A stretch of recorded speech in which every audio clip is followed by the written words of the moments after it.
Hi സുഹൃത്തുക്കളെ, ആവേശകരമായ ഒരു കഥയ്ക്ക് നിങ്ങൾ തയ്യാറാണോ? ഈ കഥയുടെ പേര് ആലുവ ഫ്രണ്ട്ഷിപ്പ്. ഒരിക്കൽ ആലുവയെന്ന മനോഹരമായ പട്ടണത്തിൽ രണ്ട് ബാല്യകാല സുഹൃത്തുക്കൾ ജീവിച്ചിരുന്നു, സച്ചിനും അമലും. ഒത്തിരിയേറെ സ്വപ്നജീവിയായ സച്ചിൻ യുണൈറ്റഡ് കിംഗ്ഡത്തിൽ പഠിക്കാൻ ആഗ്രഹിച്ചു. എന്നാൽ അത് അവന് സാധിച്ചെടുക്കാൻ പറ്റിയില്ല. ഫണ്ടുകൾ സമയത്തിന് ശരിപ്പെടുത്താൻ പറ്റാത്ത കാരണം അദ്ദേഹത്തിന്റെ വിസ അപേക്ഷ നിരസിക്കപ്പെട്ടു. നിരാശനായ സച്ചിൻ തന്റെ പിതാവിന്റെ ബേക്കറിയിൽ നിന്ന് ഓർഡർ നൽകി സമയം കളയാൻ തീരുമാനിച്ചു. ഒരു ദിവസം ഒരു ഡെലിവറി സമയത്ത് അവൻ തന്റെ ബാല്യകാല സുഹൃത്തായ അമലിനെ കണ്ടുമുട്ടി. അമലിന് ഒരു ഉജ്ജ്വലമായ ആശയമുണ്ടായിരുന്നു. ഹൈദരാബാദിൽ ഗേറ്റ് കോഴ്സിനായി അവിടെ പോകാൻ ആയിരുന്നു പ്ലാൻ. കൂടെ അമലും കൂടി.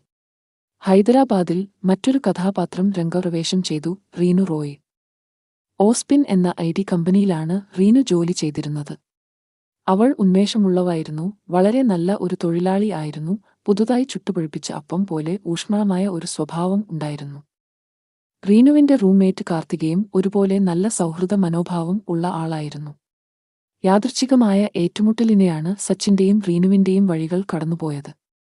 അവരുടെ ചിരി നിറഞ്ഞ സംഭാഷണങ്ങൾ മാന്ത്രികമായ ഒന്നായി മാറി. അഗാധമായ സൗഹൃദം ഉണ്ടായി.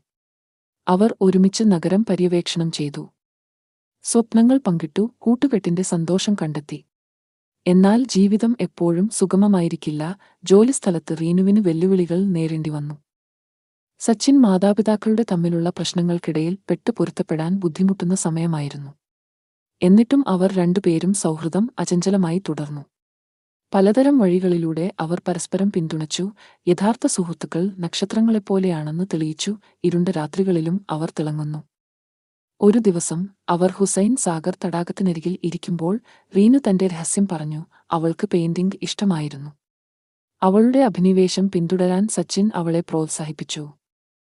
താമസിയാതെ റീനുവിന്റെ ഊർജ്ജസ്വലമായ ക്യാൻവാസുകൾ അവരുടെ ചെറിയ അപ്പാർട്ട്മെന്റിനെ അലങ്കരിച്ചു. ദിവസങ്ങൾ കഴിയുന്തോറും ജീവിതമെന്നാൽ ഗംഭീരമായ അംഗീകാരങ്ങളോ വിസ അംഗീകാരങ്ങളോ മാത്രമല്ലെന്ന് സച്ചിൻ തിരിച്ചറിഞ്ഞു. അത് രണ്ടുപേർക്കും ഇടയിൽ ഉള്ള നിമിഷങ്ങളെക്കുറിച്ചായിരുന്നു. പങ്കിട്ട ചിരി, സംഭാഷണങ്ങൾ, സൗഹൃദത്തിന്റെ ഊഷ്മളത. റീനു അവന്റെ അവതാരികയായി. അവളുടെ സാന്നിധ്യത്തിൽ അവൻ ആശ്വാസം കണ്ടെത്തി. അപ്പോൾ ഈ കഥയിൽ നിന്നും നാം മനസ്സിലാക്കേണ്ടത്, സാധാരണ ദിവസങ്ങളെ അസാധാരണമായ സാഹസികതകളാക്കി മാറ്റാൻ ഒരു നല്ല സുഹൃത്തിനു മാത്രമേ സാധിക്കൂ. സന്തോഷമെന്നാൽ നിങ്ങൾ എവിടെ പോകുന്നു എന്നതിനെക്കുറിച്ചല്ല, നിങ്ങൾ ആരുടെ കൂടെ പോകുന്നു എന്നതിനെക്കുറിച്ചാണ്. സുഹൃത്തുക്കളെ, അവിടെയാണ് നമ്മുടെ കഥ അവസാനിക്കുന്നത്.